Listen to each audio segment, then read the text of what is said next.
Yang pertama, pengertian instrumen penelitian. Instrumen penelitian adalah suatu alat yang digunakan untuk mengumpulkan, memeriksa, menyelidiki suatu masalah. Instrumen penelitian dapat diartikan pula sebagai alat untuk mengumpulkan, mengelola, menganalisa, dan menyajikan data-data secara sistematis serta objektif dengan tujuan memecahkan suatu persoalan dan mengkaji suatu hipotesis. Jadi, semua alat yang bisa mendukung suatu penelitian bisa disebut instrumen penelitian. Instrumen pengumpulan data adalah alat bantu yang dipilih dan digunakan oleh peneliti dalam kegiatan mengumpulkan agar kegiatan tersebut menjadi sistematis dan dipermudahkan olehnya. Selanjutnya, jenis-jenis instrumen penelitian. Yang pertama, tes. Tes adalah suatu teknik pengukuran yang di dalamnya terdapat berbagai pernyataan, pertanyaan, dan serangkaian tugas yang harus dikerjakan atau dijawab oleh responden. Yang kedua, angket atau kuesioner. Angket adalah instrumen penelitian yang berisi serangkaian pertanyaan atau pernyataan yang menjaring data atau informasi yang harus dijawab oleh responden. Yang ketiga, observasi atau pengamatan merupakan suatu teknik atau cara pengumpulan data dengan jalan mengadakan pengamatan terhadap kegiatan yang sedang berlangsung. Observasi dapat dilakukan secara partisipatif atau yaitu ikut serta dalam kegiatan yang sedang berlangsung. Yang keempat, wawancara. Wawancara merupakan teknik pengumpulan data yang dilakukan melalui percakapan atau tanya jawab baik langsung maupun tidak langsung untuk mencapai tujuan tertentu. Baiklah, selanjutnya saya akan menjelaskan materi tentang pemilihan alat pengumpulan data. Jadi, di dalam sebuah penelitian itu, alat pengumpulan data itu disebut dengan instrumen penelitian. Sangat menentukan kualitas data yang dapat dikumpulkan sekaligus akan menentukan kualitas dari penelitian itu sendiri. Nah, ada dua kriteria alat pengumpulan data yang baik. Yang pertama, reliabilitas atau keterandalan. Yang kedua, ada validitas.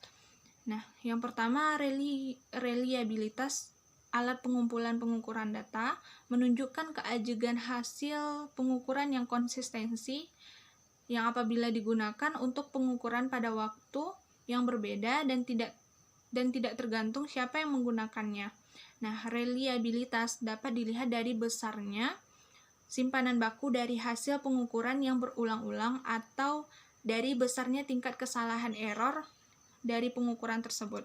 Nah, dan validitas alat pengukuran data menunjukkan kesesuaian atau kecocokan antara alat ukur dengan apa yang diukur.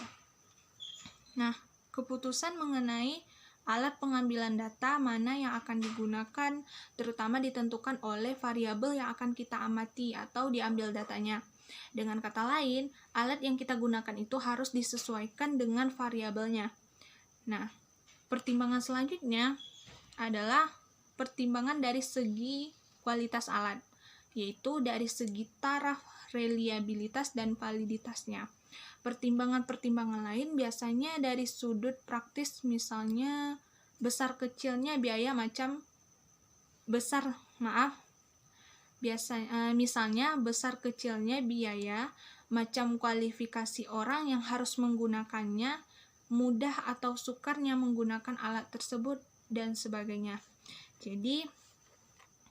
Jadi gunakanlah instrumen yang sudah resmi atau baku, yaitu instrumen yang sudah digunakan dan dikembangkan oleh peneliti sebelumnya, karenanya instrumen tersebut sudah teruji atau dapat dikatakan telah memenuhi persyaratan uji validitas dan reliabilitasnya. Nah, modifikasi instrumen yang sudah ada atau sudah digunakan sebelumnya.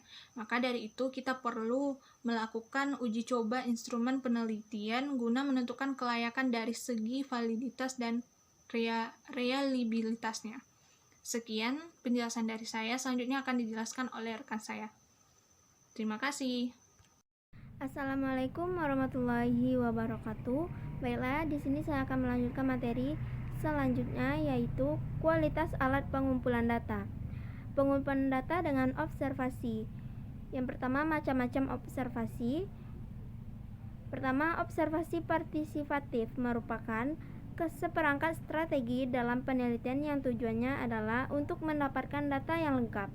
Kedua, observasi terus terang atau tersamar.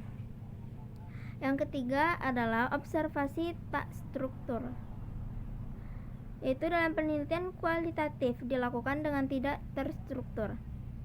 Dua, teknik pengumpulan data dengan wawancara.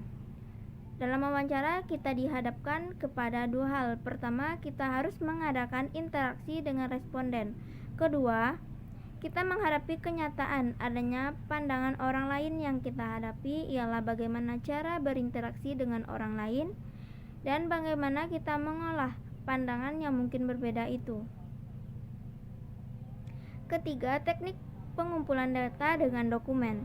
Dokumen adalah merupakan catatan peristiwa yang telah lalu. Dokumen dapat berbentuk tulisan, gambar, atau karya dari seseorang lainnya. Dokumen yang berbentuk tulisan misalnya catatan harian, sejarah kehidupan, cerita biografi, peraturan kebijakan.